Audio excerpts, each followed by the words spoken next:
Moisés, bueno, nuevamente agradecer tu participación y también enseñarnos y escucharte y aprender de ti. Y justamente hemos visto también que has estado en distintos espacios este año, promoviendo ideas comunes, artículos de reflexión donde podamos tener ciertas líneas de pensarnos en nuestra propia realidad sobre qué implicancia tiene para nuestra vida y para nuestro propio entorno el haber experimentado esto que sucede con tan poca frecuencia en la vida, ¿no? En generaciones y generaciones, y justo nos toca vivirlo a distancia. Ya analizaremos si esto es un absoluto desastre o también genera ciertas posibilidades. Más adelante te lo preguntaremos, de hecho. Pero bueno, en este mismo marco en que te hemos visto en tantas instancias, recientemente has participado en la publicación de un anuario que justamente puso el foco en los retos de la educación en la era post-COVID. Entonces, nos gustaría preguntarte qué consiste este anuario y en qué habéis puesto el foco, todos los que habéis participado en esta publicación, y sobre todo, qué os motivó a hacerlo. Pues mira, de hecho está calentito porque me llegó ayer y es un tochaco de 700 páginas. Esto surge como un encargo de la Fundación Bofill, está dirigido por César Coll y Bernata Albaigues, y lo que quiere es hacer un diagnóstico también prospectivo, ¿no?, de cuál es el estado de la educación con el foco principal del estado de la educación en Cataluña, ¿no? Yo destacaría dos cosas del anuario. Primero, que se hace un análisis cuantitativo, ¿no?, con distintos indicadores en relación a cómo está la situación, y un análisis siempre válido y necesario pues, para certificar, por ejemplo, que se han producido mejoras significativas en los niveles de graduación y eso, en el caso de Cataluña, en la tasa de abandonamiento escolar o en el nombre de niños, niñas de 0 a 3 escolarizados. Pero, a pesar de eso, en los últimos 3 años se evidencia que estamos en un momento como de estancamiento, ¿no?, incluso de retroceso. Podríamos pensar que se puede agravar, es fácil que así sea por la situación de pandemia que estamos viviendo y que evidentemente aún no puede recoger el anuario, ¿no? O sea, el tema de la tasa de abandono educativo prematuro pues aún es alarmante, está muy por encima de la tasa de abandono europeo, de jóvenes de 18 a 24 años que no estudian ni trabajan, etcétera, etcétera, ¿eh? Pero más allá de este análisis más de tipo cuantitativo, también hay propuestas como estrella, diría yo, ¿no? Una de ellas es la creación de una beca educativa básica para niños, niñas, jóvenes, ¿no?, en situaciones con riesgo de exclusión social, que cubra todo el proceso de escolarización, la gratuidad, por ejemplo, del comedor escolar, y también un aspecto que me parece muy notorio, que es la incorporación también de las mal llamadas actividades extraescolares o del tiempo no lectivo, que al final estamos viendo y se documenta en el anuario que son fuentes de desigualdad, ¿no?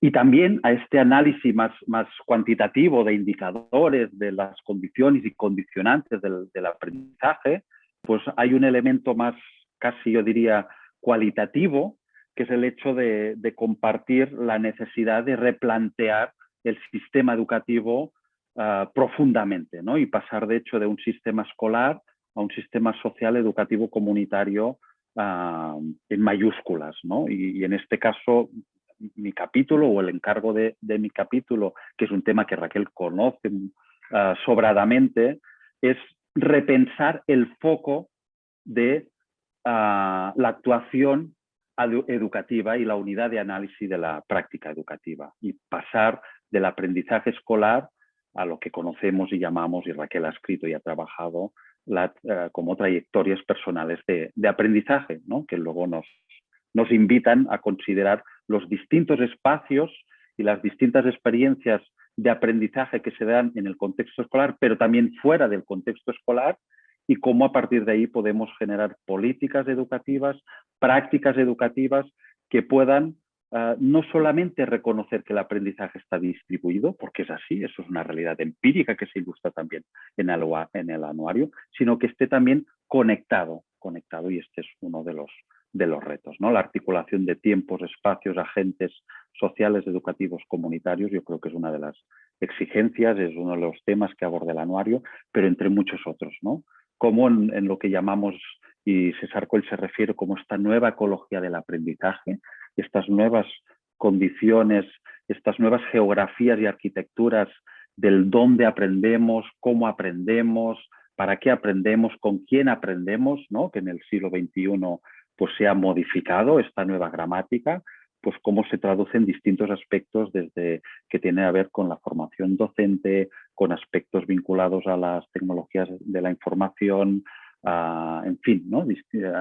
Al tema del currículum, ¿no? Por lo tanto, es un análisis, yo diría, sistémico y profundo sobre no solamente indicadores de tipo cuantitativo, que es la primera parte del anuario, sino también una reforma profunda del sentido, el propósito del sistema educativo escolar. Coincido totalmente, Moisés, en que cuando hablamos de abandono escolar, ¿no? y siguiendo este razonamiento que haces, muchas veces dejamos de lado, ¿no? O llevamos años dejando de lado lo que pasa fuera de la escuela, ¿no? Y pensamos en el abandono escolar como algo que se resuelve únicamente desde las políticas y desde cambiar la escuela. Y está claro que tiene que venir acompañado de políticas y de cambios en la escuela, pero va mucho más allá, ¿no? Y en este sentido, como antes ya empezabas a decir, ¿no?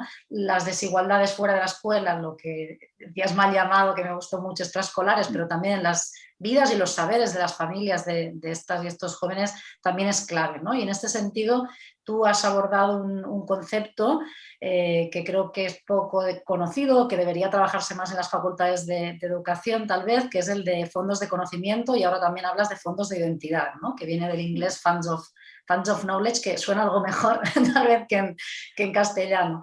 Entonces, bueno, a ver si nos podías explicar un poco qué son los fondos de conocimiento y identidad para alguien que no sepa lo que son, que no tenga ni idea, y en qué nos puede aportar, qué nos está aportando de facto ya este nuevo foco. Muy bien, Raquel, sí, voy a intentar ser sintético, ¿no? La aproximación de fondos de conocimiento surge hace 4 décadas en el estado de Tucson, de Arizona, en un contexto transfronterizo. Surge con un propósito claro de desmantelar la perspectiva del déficit en educación, lo que se entiende como perspectiva del déficit en educación, que al final es reducir la explicación del rendimiento académico de determinados grupos infrarrepresentados en el contexto escolar, aludiendo a determinadas o supuestas carencias que estos grupos y sus familias y estudiantes tienen, ¿no? Carencias de tipo intelectual, de tipo económico, de tipo social, de tipo cultural incluso, etcétera, etcétera, ¿no?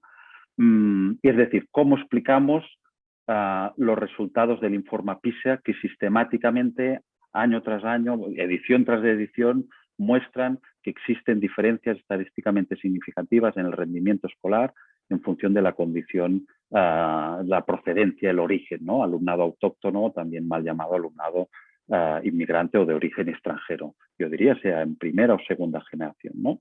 Muchas veces, cuando intentamos abordar este problema, directamente aludimos a respuestas de tipo, pues, por la diversidad lingüística, por ejemplo, ¿no?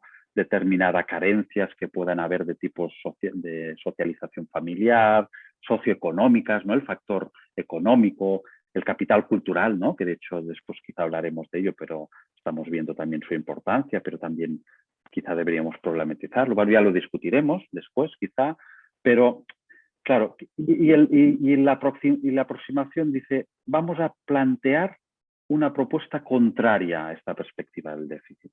Vamos a suponer que todas las personas, completamente todas, disponen, acumulan de destrezas, habilidades, relaciones, conocimientos, competencias, porque todo el alumnado y todas las familias, de hecho, disponen de prácticas, participan en prácticas socioculturales. Y las competencias, al final, nuestras competencias emergen en función de las prácticas socioculturales en las que participemos, sean de tipos profesional, laboral, sean de tipos comunitario, religioso, tengan que ver con intereses, aficiones, tengan que ver con viajes, tengan que ver con procesos, prácticas formales, lo que sea, ¿no? ¿Cuál es el problema? Es que muchas veces estos fondos de conocimiento de las familias, por lo tanto, estas habilidades, destrezas, saberes que todas las familias disponen, tienen, más allá de su condición lingüística, étnica, económica, incluso social y cultural, son desconocidas por parte del cuerpo docente, por parte de la escuela o la universidad, del contexto de referencia. De modo que al ser desconocidas son invisibles, difícilmente se puedan incorporar, se puedan vincular al currículum, ¿no? Y este es un poco el reto de la aproximación de los fondos de conocimiento. Vamos a documentar empíricamente estos fondos de conocimiento, estas prácticas, estos intereses, estos repositorios de saberes que acumulan las distintas familias en concreto. No son fondos estereotipados de tipo cultural, pues el catalán, la sardana, no. Pues no, en mi caso no es un fondo de conocimiento, por ejemplo, porque no tengo habilidades, lo siento, en relación a la sardana. Ni tampoco un fondo de identidad porque no está vinculado a mi sentido personal, por ejemplo, ¿no? O sea, vamos a documentar empíricamente cuáles son los fondos de conocimiento de la unidad familiar de Raquel Miño, de la unidad familiar de Pablo Rivera, y luego vamos a contextualizar el currículum estableciendo vínculos. Por lo tanto, vamos a legitimar estos fondos de conocimiento. Vamos, por tanto, a partir del ámbito de socialización familiar, a partir de lo conocido por parte del alumno o la alumna, y vamos a establecer vínculos significativos, creativos, con el currículum y la práctica docente, ¿no? Eso se materializa a través de visitas de tipo etnográfico que realizan los docentes a los hogares del alumnado, y a partir de ellas se identifican estos fondos de conocimiento con un propósito también fundamental. No es casualidad que se incorpore un elemento informal como es visitar el hogar del alumno o la alumna, por lo tanto superar las tutorías tradicionales en las que hay relaciones de poder muy marcadas, ¿no? Y acaban siendo un rendimiento de cuentas. No lo he dicho, pero uno de los objetivos de la aproximación es mejorar las relaciones familia-escuela, ¿no? Crear redes de intercambio, y la investigación nos dice que las alianzas, las redes, se generan cuando hay confianza mutua, ¿verdad? Y la confianza mutua se genera cuando hay espacios también informales. Muchas veces este es el problema, que el ámbito formal dificulta a veces los procesos de establecer lazos de confianza, de conocimiento mutuo profundo, etcétera, ¿no? Por eso visitas en un contexto informal, en el hogar del estudiante, y ahí se identifican estas prácticas significativas. Hay un jardín, por ejemplo, en el hogar. Hay, por lo tanto, fondos de conocimiento vinculados a la agricultura. Hay una cruz en la pared, por lo tanto, hay creencias vinculadas a la religión. ¿Qué artefactos significativos hay en este hogar? ¿Hay instrumentos musicales? ¿No? ¿Cómo es un poco esta cultura, estas prácticas, estos intereses, estos marcos vivenciales y de vida, de socialización de la familia, ¿no? Yo los identifico, los vuelvo a la escuela en el contexto de un grupo de discusión, de una comunidad de práctica con otros colegas y con investigadores de la universidad, y a partir de ahí pienso cómo yo, una vez he identificado estos fondos de conocimiento de la familia, los puedo vincular con la práctica pedagógica y curricular con los objetivos propios del currículum, ¿no? Pero en cualquier caso, con el objetivo de contextualizar este currículum, ¿no? Y de establecer este vínculo con los fondos de conocimiento que tiene la escuela, que los tiene, y los fondos de conocimiento que tiene también las familias, y crear un espacio quizá híbrido, podríamos decir, ¿no? Híbrido, pero más rico, yo diría, ¿no? Al menos más respetuoso y más culturalmente sensible a las distintas realidades y, de hecho, contextos de vida de los niños y niñas. Este es el concepto original de fondos de conocimiento, y luego el concepto de fondos de identidad surge como un intento de enriquecimiento de esta perspectiva, porque una de las limitaciones, todas las prácticas, todas las aproximaciones educativas tienen sus beneficios, sus inconvenientes también, sus limitaciones, sus áreas ¿no? Y en el caso de las evaluaciones que hemos hecho de la aproximación, que después podemos hablar también de ellas, hemos identificado efectivamente beneficios, ¿no? En el rendimiento escolar, en la mejora de las relaciones con las familias, en el conocimiento empírico del alumno y las familias, que eso genera procesos de empatía real, ¿no? Etcétera, etcétera. Pero también hay limitaciones, por ejemplo, de que un docente no puede visitar todo el alumnado de su aula, ¿no? 15, 20 alumnos, ¿no? Hay limitaciones también de que yo os diría, los fondos de conocimiento de vuestras familias, de vuestros hermanos, padres, madres, ¿son vuestros fondos de conocimiento, Pablo, Raquel? ¿Están incorporados incluso en los repertorios de sentido y en vuestra construcción identitaria o representación identitaria que tenéis de vosotros, vosotras mismas, y aquellas cosas que para vosotros y vosotras sean más importantes, más significativas? ¿No?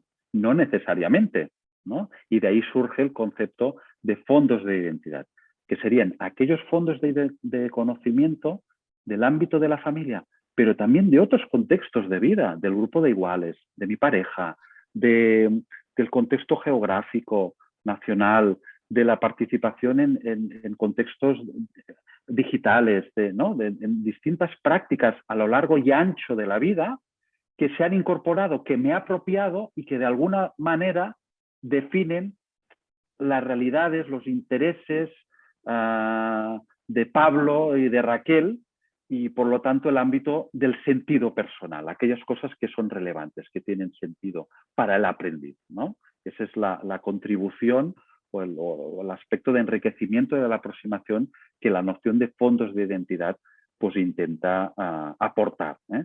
No identificar solamente los fondos de conocimiento, sino identificar los fondos de identidad de todos los estudiantes mediante lo que llamamos artefactos identitarios, que son tareas pues, de tipo artístico, casi, dibujos identitarios, por ejemplo, del tipo, podríais intentar dibujar, Pablo, Raquel, ¿quién pensáis que sois en este momento de vuestra vida? Muy difícil, por cierto, esta tarea, ¿no? Pero podríais intentar representar cuáles son aquellas cosas, actividades, aficiones que os definen más y mejor, que son más importantes para vosotros, para vosotras. Podéis incluir actividades, instituciones, personas, etcétera, ¿no? Y el aprendiz, el alumno, realiza un dibujo y el docente ya tiene como estos mapas psicológicos de las distintas identidades, intereses, mundos de vida, aspectos significativos de los distintos aprendices, y luego son recursos que el docente puede aprovechar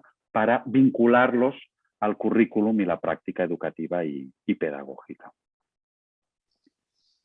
Bueno, me surgen muchas preguntas, así que voy a tratar de ser conciso. Quizás me peque un poco de mi herencia profesional como sociólogo, pero no dejo de pensar cuando tú hablas en algunas dimensiones transversales, por ejemplo, la diversidad o la homogeneidad del estudiantado de una determinada escuela. Cómo esto afecta, por ejemplo, el tipo de generación o el tipo de, no sé si la palabra producción es la correcta, ¿no? Quizás de sistematización de fondos de conocimiento de la comunidad local. Claro, me lo puedo imaginar en contextos quizás de mucha diversidad cultural, donde el aprendizaje y las trayectorias del estudiantado, como muy en la línea de Freire, puede ser una experiencia que tiene que aprovecharse y enriquecer la experiencia del resto, ¿no? Eso suena genial, pero ¿qué pasa cuando el contexto es homogéneo, ¿no? Cuando son escuelas de elite, por ejemplo, o escuelas que reproducen elite, ¿no? En cierta medida. No sé si lo tienes tú o Luis Moll o la gente que trabaja un poco estas dimensiones abordado esto. Y lo otro es que en términos de engagement o de compromiso, por ejemplo, del estudiantado con su propia experiencia, no sé si estos fondos también vosotros tenéis como cierta evidencia de que favorece la continuidad escolar, reduce el abandono, el compromiso del profesorado. ¿Qué tenéis en ese sentido más o menos como objetivos que podría llegar este tipo de modelo a favorecer? Sí, voy a responder por la segunda pregunta inicialmente a Pablo.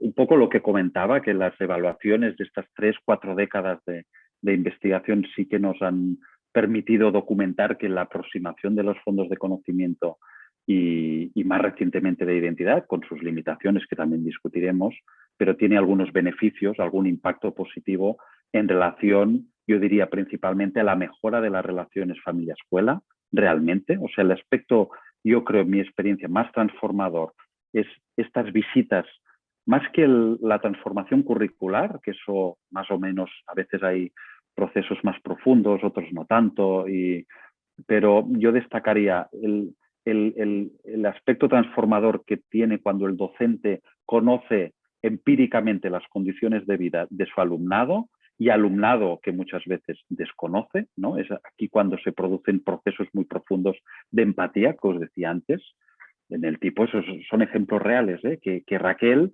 o Ahmed o Sergio o Jordi, quien sea, no se duermen en casa, en clase, porque son unos vagos, sino que se duermen porque tienen cura de su hermano mayor hasta altas horas de la noche. O sea, he conocido un poco, ¿no?, cuál es la arquitectura del contexto familiar, y eso me permite un mejor conocimiento empírico real de la situación de vida del alumno, ¿no?, al igual que de sus intereses, y eso me da instrumentos y einas para poder vincular la práctica pedagógica con sus mundos de vida. Y eso es muy potente a nivel de generar aprendizajes significativos y aprendizajes con sentido y valor personal, que este sería el otro beneficio. Efectivamente, hay procesos de contextualización pedagógica y se establecen vínculos entre los conocimientos previos, por ejemplo, los intereses del alumnado y los conocimientos nuevos de la escuela. Y eso se traduce en mejora del aprovechamiento escolar, de notas, de rendimiento escolar, etcétera, etcétera. También en aspectos de implicación, que hablabas de ello, ¿no?, de engagement, de implicación con la escuela, porque claro, el problema de la escuela a veces es que está alienada, que está descontextualizada, que no, y cada vez más quizá, ¿no?, hay una distancia entre cómo nosotros las personas aprendemos y cómo es nuestra vida diaria a través de las TIC, a través de no sé qué y tal, y cómo es la escuela, cómo es el formato de la escuela muy alejado a veces de estas formas más naturales y cotidianas, ¿no? Estos procesos de contextualización permiten naturalizar, yo diría, el currículum y la práctica pedagógica, ¿no? Hacerle familiar, partir de los saberes y de las destrezas y de los recursos significativos del alumnado, y ello facilita procesos de implicación, de sentido, ¿no?, de darle valor, ¿no? También hemos evaluado modificación de prejuicios y de estereotipos en esta línea, ¿no?, en que muchas veces se deja de ver la familia como deficitaria, que también, por supuesto, todas las familias, ya hablaremos de eso después, ¿no? Y yo creo que aquí la sociología, podríamos entrar aquí un debate, ¿no?, pero yo tengo algunos problemas con el concepto de capital cultural, después lo podemos discutir, ¿no? Pero se modifican determinados prejuicios y estereotipos, y eso es muy potente y muy, muy bonito, yo creo, ¿no? E incluso se dan procesos en las que el docente dice, hostia, pues que yo, la familia de tal cual, de Pablo, que claro, del contexto migratorio, capital cultural, bueno, pobre, porque claro, no sé qué tal cual, dices, y resulta que he identificado que hablan 5 lenguas distintas, amazigh, berber, árabe, catalán, castellano y inglés. A ver si quien tiene pobre capital cultural, al menos lingüístico, soy yo, ¿no? Eso es muy potente porque realmente tenemos incrustado una perspectiva del déficit muy profunda. Yo creo que en la situación de pandemia también lo estamos viendo. Después lo discutiremos, quizá. Pero te da esta apertura de miras y esta modificación de prejuicios y estereotipos. Es que la familia X tiene saberes y tiene competencias.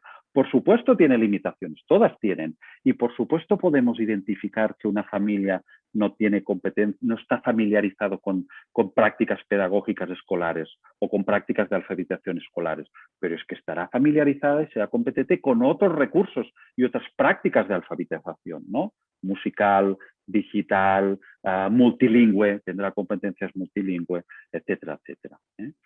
Y en relación a la primera pregunta, no sé si te he entendido muy bien, era en cuanto a procesos de diversidad y homogeneidad, Pablo. Recuérdame un poquito la primera cuestión. Sí, No sí, sé si sí. te he Lo que respondido te la planteaba, segunda. sí, sí, pero de sobra.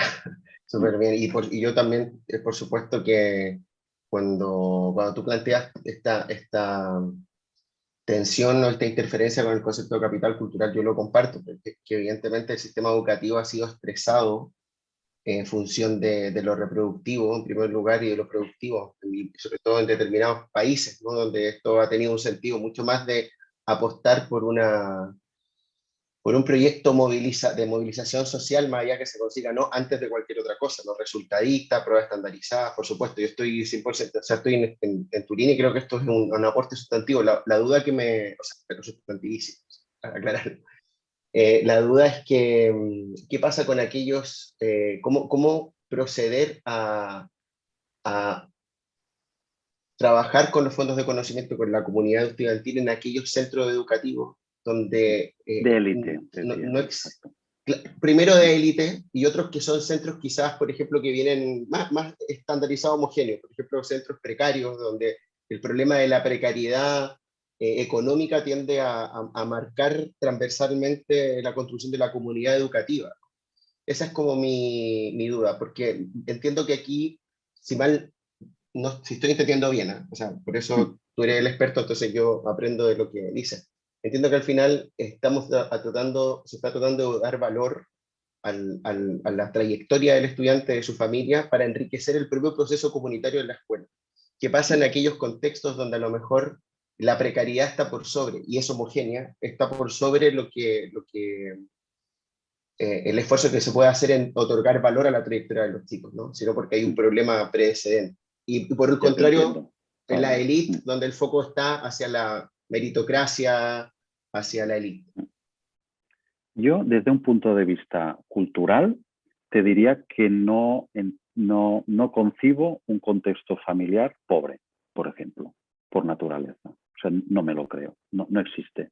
Puede haber dificultades o de tipo económico, pero desde el punto de vista cultural, ¿no? Lo que hay es competencias, saberes vinculados a las trayectorias particulares, y en función de estas trayectorias y de estas experiencias que son universales, se construyen saberes.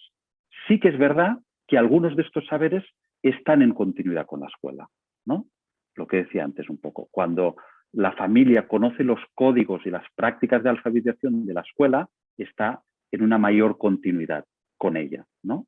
Pero el reto es alinear la escuela e incorporar precisamente las prácticas y códigos que no están presentes en el contexto escolar, para facilitar también el tránsito entre cualquier tipo de cultura familiar y la escuela, ¿no?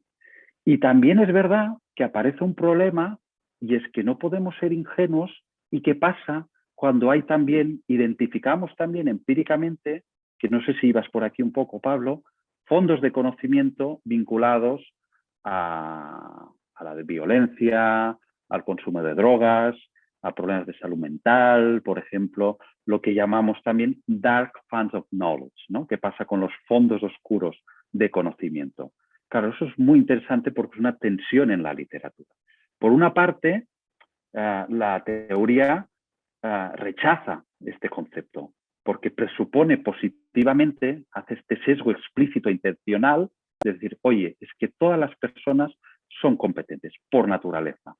Vamos a superar esta distinción del pobre, el rico, desde el punto de vista de conocimientos culturales. Lo que hay es diversidad de estos conocimientos culturales, de estos procesos de alfabetización distintos, ¿no?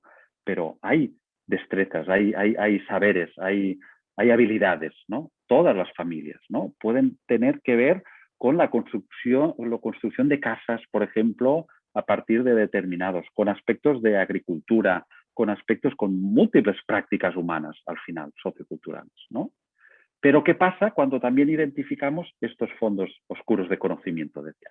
Claro, por una vez puede reproducir otra vez este vínculo, ¿no? Este estereotipo entre familia de origen extranjero, esta representación social, este imaginario social. Pobre, alcohol, y otra vez ya reproducimos esta perspectiva del déficit un poco, ¿no? Por eso es el inconveniente, lo que tensiona la teoría, los fondos oscuros de conocimiento. Pero tampoco lo podemos negar, es decir, existen, ¿no? Y luego el reto es cómo podemos incorporarlos en el aula, ¿no? ¿Cómo podemos incorporarlos? Y aquí hay distintas líneas que han trabajado en la línea de Dark Funds of Knowledge y que intentan, muy en la línea de pedagogías de Paulo Freire, etcétera, de fomentar procesos de concienciación, ¿no? De comprensión de estas realidades, crítica, por lo tanto, ¿no? Vale, pues muy bien, pues vamos a incorporar y explicar por qué hay estas situaciones de racismo, por ejemplo, que estás describiendo en tus fondos de conocimiento, en tus fondos de identidad, ¿no? Y eso también es muy interesante, ¿no? Porque al final conviertes lo oscuro en materia curricular, ¿no? Al menos desde la experiencia de cómo lo hemos manejado en la perspectiva de fondos de conocimiento y fondos de identidad. Y es interesante a la hora de de fomentar estos procesos que Freire llamaba de concienciación un poco de las condiciones de vida, de las situaciones estructurales, ¿no? Que pueden tener que ver con, estoy pensando en ejemplos reales que se han tratado, cuestiones sobre el capitalismo, sobre el racismo, decía, sobre salud mental, etcétera, etcétera, ¿no? Y yo creo que tampoco lo podemos negar, o sea, no solamente todo es light funds of knowledge, no todo es hippie power aquí, todas las familias, todos somos fantásticos, no, también tenemos que atrevernos a incorporar los fondos oscuros de conocimiento. Pero yo diría, no, que no sean que no estén marcados por un prejuicio, sino que estén al menos identificados previamente por un análisis empírico de la existencia de estos fondos de conocimiento. No sé si me explico, ¿eh? Porque si no, es este prejuicio Sí. de Estados Unidos, ¿no? Familia mexicana, centroamericana, deficitaria por naturaleza, ¿no? ¿Cómo me represento yo una familia mexicana? En el contexto norteamericano, desestructurada, con problemas de alcohol, problemas de tipo económico, intelectual, etcétera, ¿no? Y nos parece una barbaridad, ¿no? Pero es que en Cataluña lo hemos identificado, es lo mismo, somos racistas, yo creo que tenemos que ser claros y ponerlo encima de la mesa. Y la perspectiva del déficit es muy fuerte y está inmiscuida y es estructural y además de estructural es también implícita. Y muchos docentes, por el simple hecho de suponer una diversidad lingüística distinta, la asocia naturalmente, sin tener ningún conocimiento empírico real, la asocia a carencias, a déficits, a una falta de capital cultural, a una falta de capital social, ¿no? Y eso es peligroso, yo creo, desde un punto de vista de cohesión social, de justicia social y incluso te diría que a nivel de empiria tenemos evidencia, ahora estamos haciendo, pero eso quizá lo discutiremos después cuando hablemos de pandemia, si hablamos de pandemia, que tampoco quiero monopolizar la discusión, Pablo. Tranquilo, tú dale. Pero yo algo que llevo pensando mucho tiempo, y no sé si lo has pensado por lo que dices, igual sí, es por qué en los institutos se está estudiando el alemán y el francés como optativas y no se estudia el árabe o el chino. Exacto. O sea, ¿por qué? ¿Por qué no hay la posibilidad de aprenderlo? ¿Y por qué quien habla árabe, su saber no es reconocido y otro no? Y de ahí, la primera pregunta, luego me voy con los fondos oscuros, que me encantó también que sacaras el tema.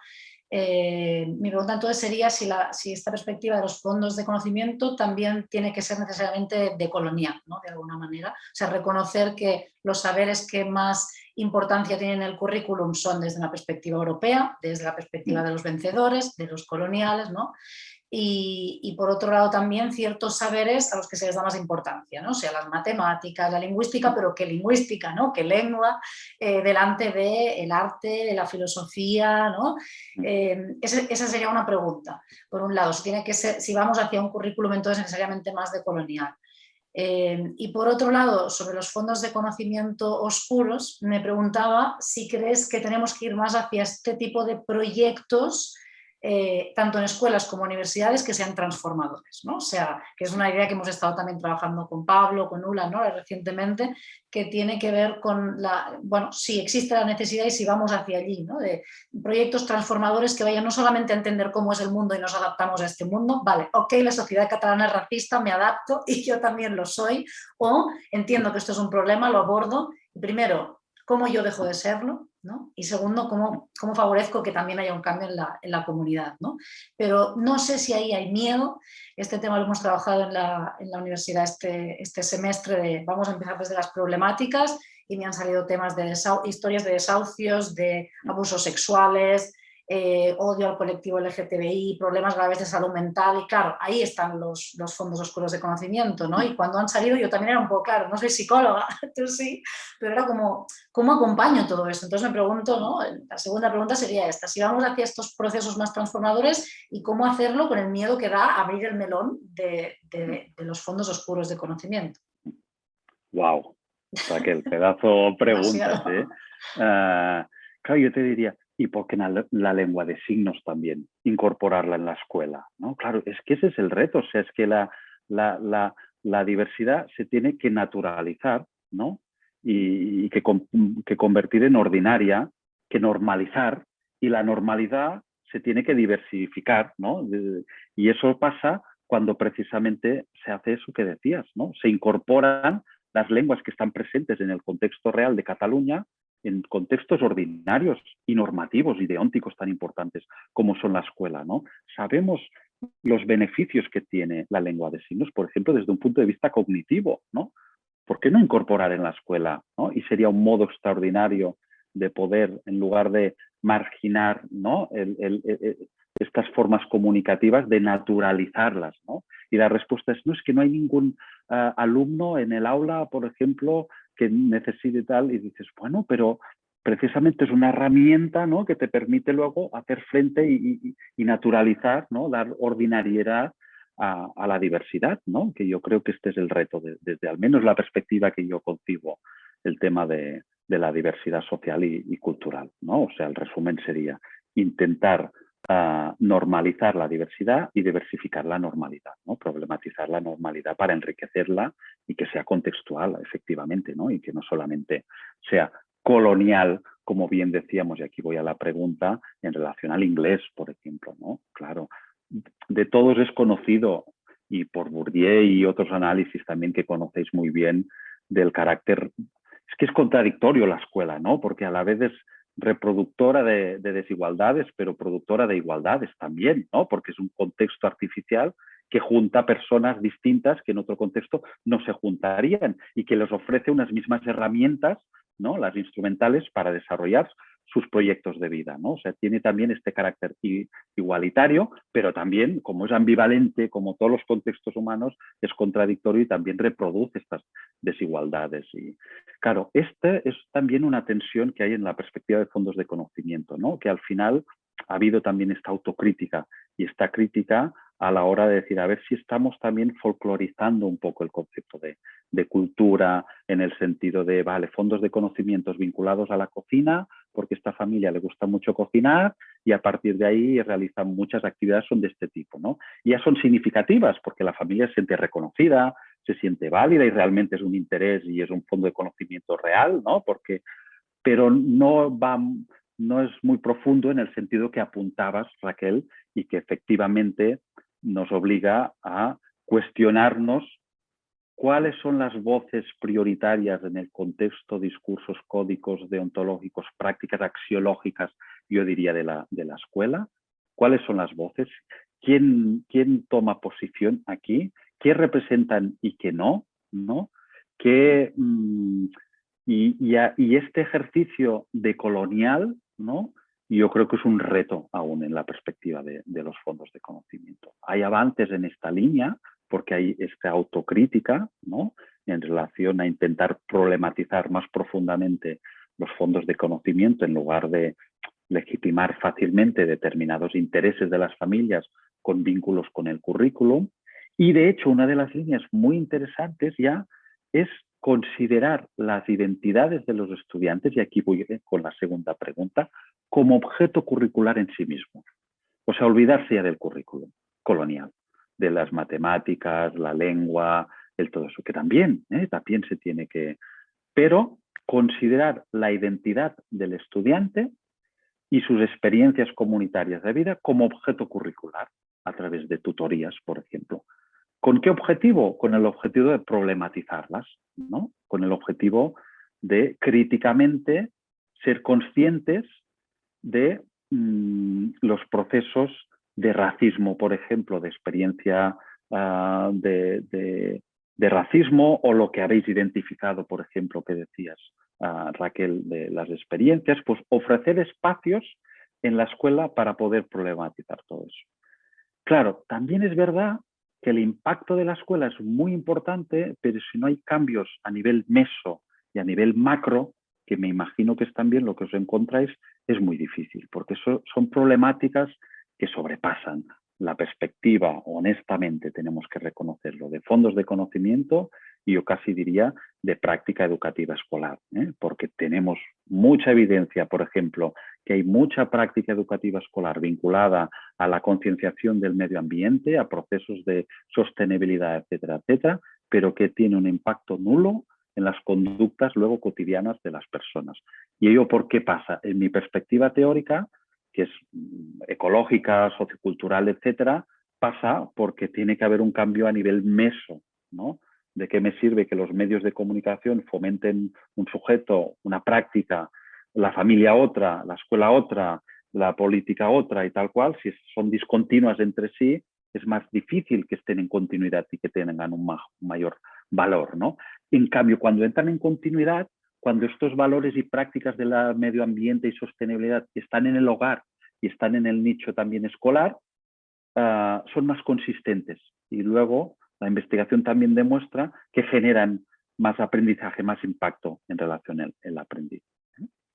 Pero es un tema complejo porque, y también lo decía antes, yo creo que hemos reducido las políticas de inclusión en el contexto educativo escolar y eso nos ha ido bastante bien, podemos decir, o sea, no tenemos que negarlo y efectivamente la escuela puede tener este papel de cohesión social, etcétera, ¿no? Aunque no es suficiente, también lo sabemos, pero tenemos que incorporar políticas en el ámbito de lo también mal llamado tiempo no lectivo, tiempo no formal, tiempo comunitario, espacio local, etcétera, etcétera. Y está vinculando con la primera pregunta del anuario, también es una constatación del anuario, ¿no? Tenemos que concebir ya las políticas y prácticas y actuaciones educativas desde una perspectiva más amplia que incorpore también, por ejemplo, los ayuntamientos, la política local, ¿no?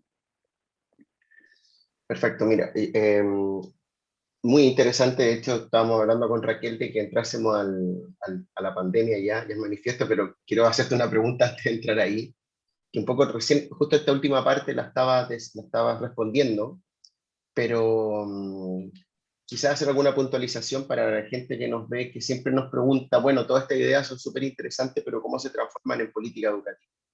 Entonces, pensaba en que en Cataluña, que España en general, y ni hablar de los países nórdicos, que en este último tiempo hemos podido ir conociendo un poco más la realidad, haciendo proyectos en común, etcétera, apuestan por otorgar autonomía a los centros y para que tengan mucha incidencia en el propio proyecto educativo que ellos tienen, ¿no? A priori, no se me imagina un escenario más favorable, por ejemplo, para lo que tú planteas, porque en el fondo al final sobre todo está en el convencimiento del centro, ¿no? Desde la dirección al profesorado. Entiendo que también hay un tema de formación docente en la universidad, pero por supuesto hay un proyecto de ese. Respecto a otros países, por ejemplo, como Chile, Argentina, que los estados son más decimonónicos, por tanto controlan todo el sistema educativo desde el propio Ministerio de Educación y no hay autonomía en los centros. Los centros en Chile, por ejemplo, legalmente no tienen autonomía. O sea, no hemos visto esto, ¿no? Generalmente en Chile, cualquier tipo de innovación o de apuesta transformadora como esta es directamente antihegemónica. Bueno, ahora Chile ha cambiado bastante estas últimas 2 semanas, pero por lo general era diferente. Entonces, no sé, si ya tenemos este potencial de autonomía de los centros, ¿qué faltaría por reforzar de la política pública teniendo esta base que ya es propicia, ¿no? O sea, a priori contar con la autonomía de los centros es algo ya que nos puede favorecer, pero ¿qué rol podría tener la política educativa para articular estos esfuerzos mancomunados por el proyecto autónomo de los centros? Claro, es que me enrollo mucho, pero es que son muy buenas preguntas, lo digo de verdad, es que estáis dando en cuestiones que de hecho dan para una conversa monográfica en relación a la pregunta específica, ¿no? Yo creo que en cuanto a políticas públicas, el término y en la LOMLOE así se está dando y se está abriendo esta facilidad en cuanto a reconocer la competencia y la autonomía de los centros educativos, yo creo que tiene que ir acompañada de la creación de redes educativas locales, ¿no? De ecosistemas educativos locales. Y eso se vincula con principios de subsidiariedad, de competencia, de corresponsabilidad de la competencia educativa y de esta visión que os decía antes de superar la reducción del concepto de sistema educativo al sistema escolar, ¿no? El sistema educativo, para mí, es el ámbito comunitario, social, educativo y comunitario. Por lo tanto, es el ámbito en función, claro, de la magnitud de la zona, ¿no? Del ayuntamiento en un pueblo, de un barrio, en el caso de Barcelona, de un contexto local en el que hay distintos agentes, actores, recursos, oportunidades y servicios sociales, educativos y comunitarios, y que tienen que identificarse y conectarse, para mí. Y realizar proyectos conjuntos desde un punto de vista educativo. Es decir, ¿cómo se concreta eso? Entonces, por ejemplo, incorporando en el propio, y esto es, hay algunas experiencias muy interesantes actualmente en Cataluña, en las que estoy también colaborando en Educación 360, ¿no? Pero también es el tema de las ciudades educadoras, de los planes educativos de entorno, ¿no? De estos procesos educativos más comunitarios, más sociales, más extendidos, ¿no? Hay, por ejemplo, desde propuestas de claustros enriquidos, ¿no? Claustros en los que no solamente se incorpora el profesorado, sino también los estudiantes, también Cáritas, también un técnico del ayuntamiento, también las entidades que organizan extraescolares y también distintos agentes claves en el contexto educativo y local para llevar a cabo todas las decisiones que tienen que ver con el proyecto educativo del centro, que luego ya no es del centro, es del municipio, de la localidad, ¿no? Esto es un modo de traducir para mí en política pública y en actuación y de vertebrar la autonomía educativa del centro educativo, ¿no? Es decir, para resumir, yo diría que es beneficiosa, pero yo lo complementaría con la creación de una red educativa local, ¿no? Con el establecimiento de vínculos entre el claustro, el ayuntamiento y estas distintas oportunidades educativas, distintos recursos educativos para facilitar los procesos de aprovechamiento de los mismos, ¿no? Y de conexión de los mismos, ¿no? Incorporar, por ejemplo, en el tiempo lectivo el mal llamado que decía antes tiempo no lectivo, que al final es tiempo lectivo también, porque resulta que son extraescolares y son escolares, ¿no? Y resulta que ahí, lo decíamos antes, es donde se dan las desigualdades también en el acceso a estas oportunidades de refuerzo del inglés, de música, de etcétera, etcétera, ¿no? Pues vamos a incorporarlos en el proyecto educativo. Vamos a ensanchar el tiempo lectivo desde planes personales de aprendizaje, ¿no? De modo que desde ópticas diversas, ¿no? No todos los estudiantes la misma dieta educativa, la misma dieta cultural, ¿no? Vamos a identificar distintos itinerarios, pero si hay un interés, un itinerario en relación a la música, vamos a conectar el contexto no formal de la música que tenemos en Salrà, donde vivo, la escuela de danza de Salrà municipal, con la entidad no sé qué y con la escuela, etcétera, etcétera, ¿no? Yo creo que este tipo de políticas y proyectos, que hay muchos, no solamente en el contexto catalán, sino también nacional e internacional, que tienen que ver con procesos de aprendizaje-servicio, ¿no? Y que suponen un poco superar estas fronteras, incluso con claustros híbridos, rígidos, multiprofesionales, ¿no? Incorporar pues, educadores sociales, sociólogos, antropólogos en el contexto escolar para facilitar estas conexiones entre también el mal llamado dentro y fuera de la escuela, etcétera. Son retos que tiene la política educativa desde mi perspectiva y desde mi punto de vista. Yo cada vez estoy más contenta de ver que esto ya está pasando, pero no me quiero dejar llevar por el entusiasmo porque también no sabemos a dónde nos llevará, ¿no? O sea, ahora mismo parece que hay muchos institutos cada vez más que ya están con esta visión, acá llevamos 360, ¿no? A partir de también la iniciativa de la Jaume Bofill, pero bueno, en unos años va a ser que podremos analizar esto, ¿no? Pero bueno, yo quería volver a la pandemia antes de irnos, que parece que no llevamos casi una hora, así que volvamos y creo que vamos con las dos últimas preguntas. Y yo quería conectar ya la pregunta directamente con los medios digitales, ¿no? O sea, para no dejarnos esta dimensión que tú también has venido trabajando en tu vida académica. Entonces, claro, en un contexto que está tan digitalizado, que ya casi ni se nos ocurren cosas que no hacemos con medios, que no hacemos mediados por pantallas o por dispositivos móviles, ¿no? Ya todo con la pulserita, ¿no? Con el portátil, con el móvil. ¿Cuáles dirías que son los retos más urgentes educativos? Los retos de alfabetización digital que son más urgentes. Y luego conectándolo, claro, el problema es que van saliendo cosas, conectándolo con lo que decías antes, ¿podemos también hacer un uso transformador de los medios? Es decir, lo que decíamos de proyectos que se trabajan en las escuelas en las que las jóvenes y los jóvenes toman conciencia y hay un cierto proceso transformador ahí personal o de grupo, ¿se puede llevar gracias a los medios también fuera? ¿Pueden tener este potencial? Otro monográfico, otra pregunta monográfica, que aquí tendríamos también una hora de discusión. Voy a intentar ser muy breve y responder a las dos preguntas con un mismo argumento, con una misma respuesta, ¿no? Yo creo que lo más fundamental, el reto principal, es conocer el lenguaje y la práctica que subyace en los cacharros que utilizamos, ¿no? Porque muchas veces las TIC quedamos impresionados de las nanotecnologías convergentes con las tecnologías de la información y la comunicación, pero luego el cacharro, el instrumento, invisibiliza el poder transformador que tiene a nivel de las prácticas culturales emergentes que posibilita, ¿no? Voy a intentar argumentar eso, ¿no? Y luego las políticas educativas, por ejemplo, acaban siendo pues incorporar ordenadores o incorporar móviles o en el cacharro, ¿no? Y el cacharro, yo diría, para provocar, es lo de menos. Lo más relevante es, primero, ¿cuál es el lenguaje? ¿Cómo funciona? Y eso tiene que ver con competencia crítica.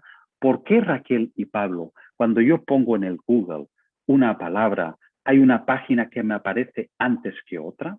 Comprender eso es comprender el funcionamiento de la lengua, en este caso digital, de la práctica digital, es lo que a mí me permite ser crítico en relación a ella, ¿no? Por lo tanto, yo creo que a nivel de alfabetización digital, lo que deberíamos es saber críticamente la ambivalencia que tienen los dispositivos digitales y los contextos y prácticas de actividad digitales. La ambivalencia quiere decir los beneficios que trae, como la televisión, por ejemplo, en su tiempo, y también las limitaciones que contrae. Y también la gramática, cómo funciona, ¿no? Los datos que yo comparto en Facebook, ¿dónde están? ¿Quién tiene acceso? Todas estas tipos de cuestiones, yo creo, que son las que nos permiten ser críticos, competentes en relación a la utilización del medio, ¿no? Y en relación a la práctica, claro, para mí lo más significativo es que hemos pasado de la sociedad esta TV-céntrica y PC-céntrica, ¿no? Que llamamos en un artículo con Javier González Patiño, decimos, hemos pasado de la sociedad TV-céntrica, PC-céntrica a la sociedad móvil-céntrica. ¿Qué queremos decir con eso? La sociedad PC-céntrica de los 80 y TV-céntrica de los 50, 60, era aquella en la que nosotros absorbíamos contenidos culturales, ¿no? Medios unidireccionales, que observaba lo que pasaba en la televisión, lo consumía y aquí se quedaba la relación con el medio, ¿no? A partir de la sociedad móvil céntrica, que eso es Internet, eso es a partir al menos, yo creo, de la web 2.0, somos prosumidores, ¿no? El famoso concepto de cultura participativa de Jenkins, ¿no? Podemos contribuir en la creación de inteligencias colectivas distribuidas, la Wikipedia, por ejemplo.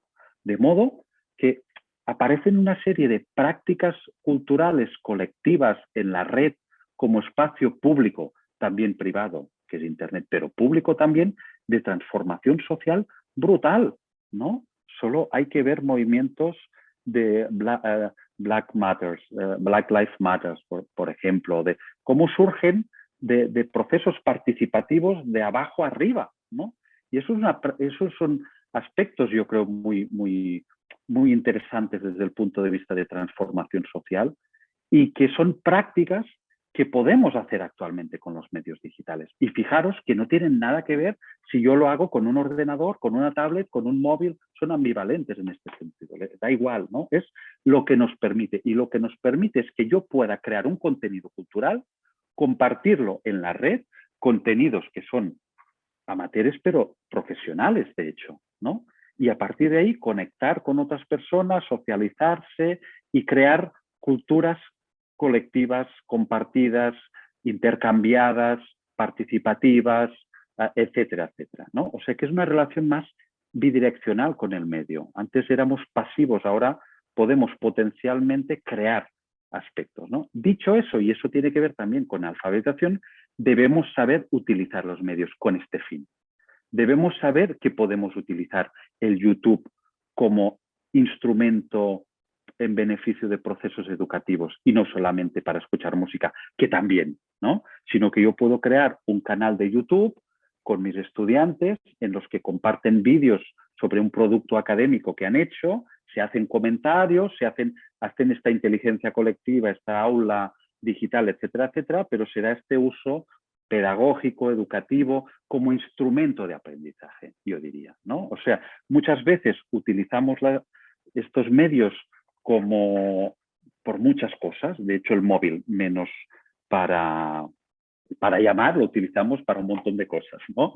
Pero para comunicarnos, pero tal cual, para buscar información, pero pocas veces quizá o no las utilizamos como medio de aprendizaje, ¿no? Como artefactos de aprendizaje.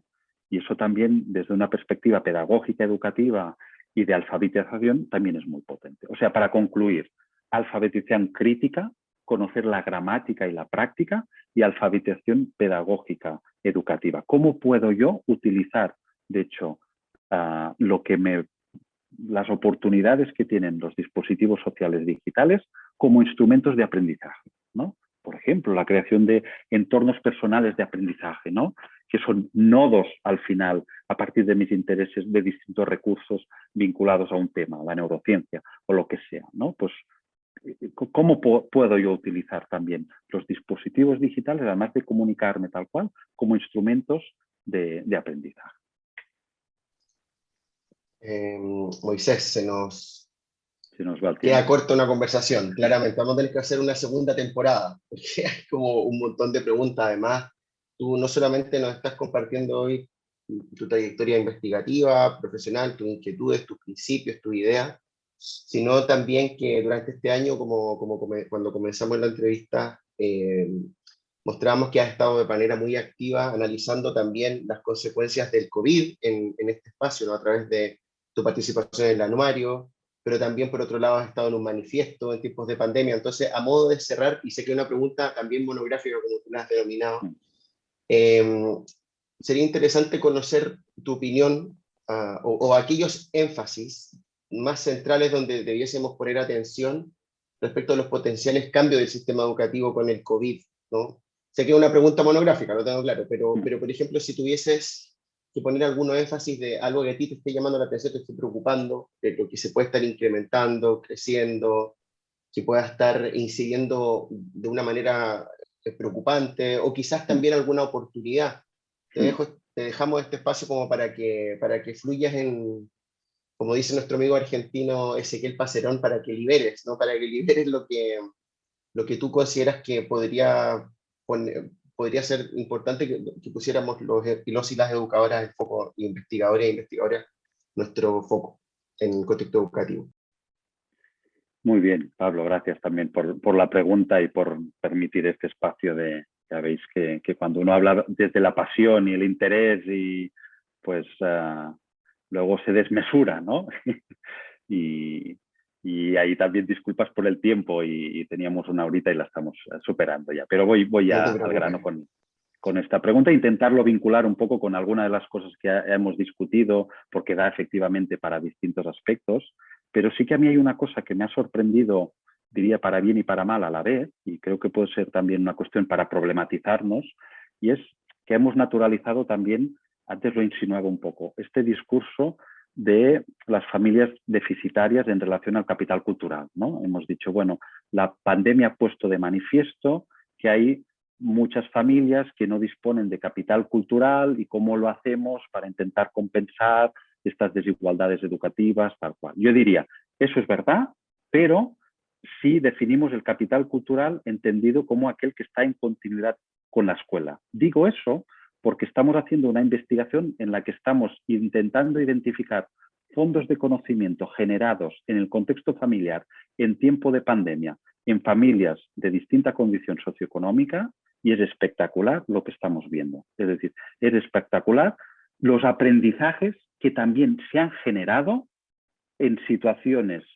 tan difíciles como ha sido la pandemia, en el contexto del hogar, desde una familia que ha aprendido lengua de signos, que antes hablaba, ¿no? Porque la madre hablaba, no sé qué, cómo se han organizado las rutinas, se han reorganizado, o sea, la reivindicación del contexto familiar como contexto de socialización y aprendizaje, ¿no? Y la identificación desde la escuela de los aprendizajes que se han realizado en el contexto familiar, más allá del discurso fácil de decir es que las familias de Juan, de Ahmed, de no sé qué, no tienen capital cultural, yo debo compensar y debo... No, vamos a identificar empíricamente, porque aprendizajes ha habido seguro, porque ha habido prácticas humanas, hemos respirado y cuando respiramos empezamos el día despertándonos y hay prácticas culturales y hay contextos potenciales de enseñanza-aprendizaje, aunque sean informales, aunque sean no formales, ¿no?